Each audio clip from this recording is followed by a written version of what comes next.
This is Steve Robbins. Welcome to the Get It Done Guys quick and dirty tips to work less and do more. Today's episode is double length. It's a holiday gift to myself and to everyone out there who does sales by email. For me, it's a rant. And if you're an email salesperson, for you, it'll be painful, but ultimately useful. And if you're not, you'll find this amusing, kind of the same voyeuristic way that you find Evil Dead 3 amusing. Incoming sales emails. I just love incoming sales emails. Last night, I wasted a full hour going through my Get It Done Guy inbox and my personal website inbox, reading offer after offer after offer for SEO services, for helpful content that I can redistribute to my audience on behalf of some generous author, for requests for free content that someone else can provide to their customers but I get to write, and also for custom content writing services for people who want to write for me. Wow, if you or someone you love sends out this kind of email, put on your flame retardant jacket. Sit down in a comfortable chair where you aren't operating heavy machinery, and make sure that your therapist is on speed dial for when you're done listening to this episode because it's gonna hurt. And do definitely keep listening. I wasted my evening going through your email to no benefit of my own. Now you get to spend quality time listening to my thoughts in return. And you know what? If you really listen, you actually will benefit. So here are the mistakes that you're making and how to fix them. Tighten your seatbelts and flame frickin' on. Mistake number 1, not realizing that you are a commodity. First of all, you need to know something about the world. You use email sales because it's virtually free for you. Well, guess what? It's also free for all of your competitors. You are not the only SEO, website design, or custom content proposal your prospect has received today. You're the 9,417th. And there is nothing in your email that says that you're any better, smarter, or more successful than the others. You could vanish off the face of the earth, and all that your prospects would do is breathe a sigh of relief.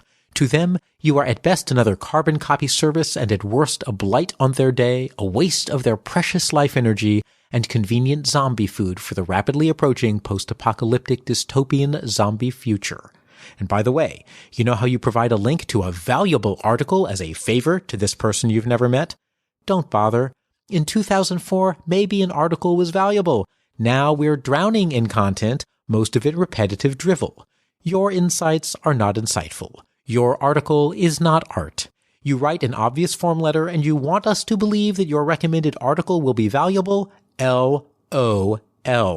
You've already demonstrated that you don't know what value is. You are living on another planet, my friend, a planet that is scary and dangerous and occupied by one-eyed green monsters who ooze slime. Do not get slimed. It's 2016. Generic recycled pablum content is not valuable. And here's a hint.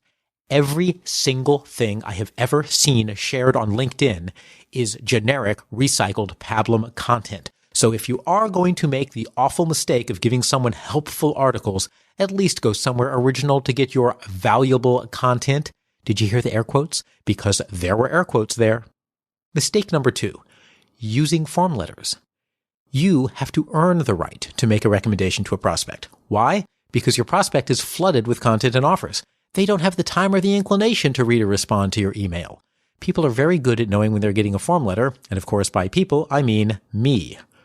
Earn the right to their attention by showing that you have put in effort on your end, that you have put in time on your end, that you have put in your irreplaceable life energy. Learn who they are and customize your efforts. But that takes work, I hear you cry. Yes, it does. That's why you get paid. It's easy to send out 10,000 email messages to a rented list, and all 10,000 of those people know that you value them at roughly 0. It's hard to customize an email pitch to 100 prospects. But if you send out 100 inquiries showing that you understand someone's business, you will get their attention because no one does that. As longtime listeners know, intern MG sent a handwritten, carefully thought out apology note on fine stationery, and he made a huge impression that saved a relationship. People respond to personal attention. Mistake number 3 is knowing nothing about your prospect. If you're talking about SEO services that are priced in the thousands of dollars, it really is worth your time to try a focused, higher-touch prospecting service. I get pitches for documentary films about pet lizard tattoos for Cambodian refugees. Really? Really? My podcast is about personal productivity. My business website is about living an extraordinary life. The only use I have for a pet lizard is to put it in an enlargement ray, let it starve for a few weeks, and then sick it on the person who sent me that completely inappropriate pitch. But you want to know what pitch works? A pitch that says, I have a great app that helps people manage to-do lists the way that you recommend in episode 243. It runs on every platform, so your entire audience will find it valuable. Would you consider taking a look? Now that person made it clear they know my topic area. They know me. They know my specific episodes, and they know that my audience comprises all platforms. I rarely recommend paid products, but sometimes I do. So in this case, I would take a look. Is this a lot of work? You bet. But that's the cost of getting your prospect's attention because so many other email salespeople have wasted your prospect's attention. Mistake number 4, not providing value immediately. And this is a special note for SEO providers. You know that software that finds SEO errors on someone's website, and then you use it to send out messages saying, your website isn't optimized and isn't ranking for the important keywords. Well, guess what? Your competitors also use that same software, all 9,417 of them. Don't send a message saying you don't rank for your desired keywords. That sounds like a form letter, because it is. Give enough value so that I know you're not one of the 9,417 form letter sending drones. Here's the message that would get someone's attention. Based on looking at your site, you probably want to rank for keywords cute cat pictures, adorable puppies, and grade D school lunch meat. If you optimize your what to do when fluffy dies.html page for these keywords, we believe that you could get a 13% boost in qualified leads for both your taxidermy and your school lunch meat preparation services. We're willing to make your fee partially contingent on that very result. Now, in this case, you're not sending a vague form letter. You are actually giving an example of the value that you would provide and supporting that claim with specifics. And by the way, if you're planning on pitching me on SEO services and you tell me that I'm not ranking for the keywords that I'm trying for, I will let you know that I have #1 ranking for at least 2 different Google keywords. So you better know your stuff before you pitch me. Speaking of which, mistake number 5 is botching the basics. Because amusingly, I have never received an offer of custom content writing that was written in full grammatical English sentences. If you aren't a native speaker of your prospect's language, hire someone who is and who knows how to copy edit so that they can edit your letter. Telling me that you write good, so I should hire you for top content that is audience happy, is not going to impress me. Sending a cover letter in my language and my style is going to get my attention pronto. And by the way, if you can take an outline from me and produce an article written in my writing style, either my business style or my Get It Done Guy style, I want to know you. Pitch me now. Mistake number 6, using the wrong communication channel. Let's get something clear, just you and me.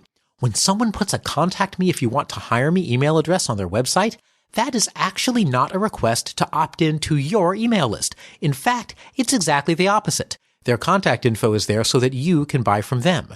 If you're not writing to buy something from them, you are completely wasting their time and yours. So don't be surprised when they ask for your credit card number to compensate them for the time they wasted reading an inappropriate sales pitch from someone who doesn't understand what a web form is for. Don't be that inappropriate person. Sending a sales pitch to someone else's sales email address is rude, inconsiderate, and frankly makes you look like a total nincompoop. Emphasis on the poop. If you want to contact someone from their website, look for a press inquiries or a corporate contact number, and then do the work to find out who the right person is at that organization and contact the organization through that person. Is that a lot of work? Yes. That's why you get paid. And also, it might make a good impression. Sending a sales pitch to an inbound sales email just makes you look clueless. Clueless worked great for Alicia Silverstone's career, but you're not as pretty as she is, nor are you as good an actor. Mistake number 7, using the wrong name. My name is Stever. That's Steve with an R on the end. Now, I understand that someone might not realize that. After all, it's only in my domain name, my email address, my Facebook page, my Twitter feed, 435 episode sign-ons, 435 episode epilogues, my book cover, my Amazon author profile, my LinkedIn profile, my Harvard Business School working knowledge articles, and my ABC News Now, CNN, Newsweek, and MSNBC appearances, not to mention Wall Street Journal and Investors Business Daily. So, I can see how someone might miss that. Sending me an email that starts Dear Steve just won't work. If you want to convince someone that you can do a good job, but you can't even get their name right, you're not going to convince them that you'll be able to do anything else well at all. Mistake number 8, treating your prospect like the commodity that you are. When you're making a request that somebody share your content with their audience, you're asking for access to their audience and you want to piggyback on their reputation. Don't be the person who puts the pig into piggyback. Think about that. Make sure that your content fits their topic and their quality level. And frankly, Make sure it's not a piece of trite crap, which so many articles are. Leading by being authentic. Yawn. Not only is it trite, but actual leadership research says that it's flat out wrong. Read the book Leadership BS by Jeffrey Pfeffer if you want details. Now, is this a high bar? Of course it is. That's why it's called work. You're asking for access to someone else's audience and reputation. You have to earn that. And you don't get it just because you think you're a wonderful special snowflake. You actually have to be a wonderful special snowflake, which is really quite difficult. But you don't deserve to be retweeted if you're trying to pass off commodity sludge as fine art. If you don't make the grade, you need to step up your game. Which brings us to mistake number 9, asking someone to work for free. If you want someone to write for your publication, pay them. Asking for free content because you don't have your own ideas, knowledge, or frankly anything of worth to offer the world sucks. And by the way, using their incoming web form for business inquiries to ask them to work for free makes you look unprofessional. And by unprofessional, I mean it makes you look like a rank amateur. Emphasis on the rank. You expect to be paid for doing your worthless commodity non-valuable job. The idea that you would ask someone who actually does produce something of value to work for free simply underscores your own lack of moral worth. If your business can't afford to pay the people who produce its value, it's not a business. It's a hobby that depends on exploitation. It, and everyone involved with it, deserves to fail.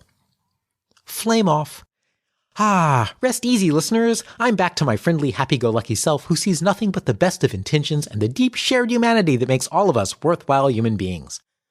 The more that people sell products and services through inbound email sales, the more that the recipients get overloaded. And the more they're overloaded, the harder it is to get their attention.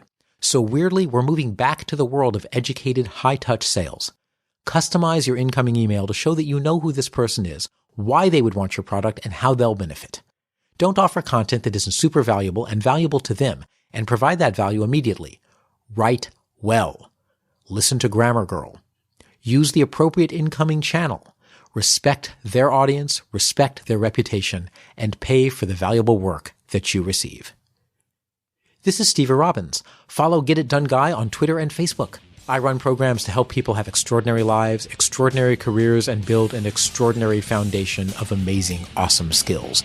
If you want to know more, visit steverobbins.com or join my personal mailing list by texting Get It Done to 33444. And you'll also get a free copy of my secret book chapter on how to build relationships that help you succeed. Work less, do more, and have a great life.